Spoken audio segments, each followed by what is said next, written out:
Nubrėžta tiesė.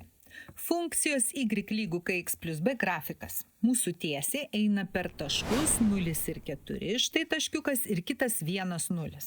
Mums reikia apskaičiuoti tiesės krypties koeficiento k ir postumio koeficiento b reikšmes. Postumio koeficiento b reikšmę rasti labai paprasta iš grafiko. Kadangi mūsų grafikas kerta OY ašį taške, kurio ordinatė 4, tai postumio koeficiento reikšmė ir bus lygi 4. Mes postumio koeficientą taip ir matome, tai yra taško, kuriame grafikas kerta OY ašį ordinatė.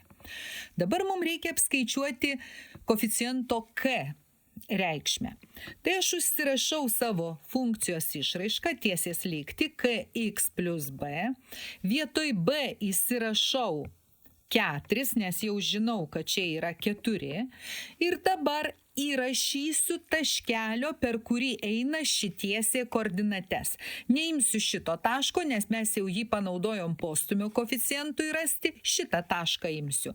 1 ir 0. Taigi vietoj x rašysiu 1, vietoj y rašysiu 0. 0 lygų k kart 1 arba k plus 4. Mūsų k lygų minus 4. Taigi mūsų krypties koeficientas lygus minus 4.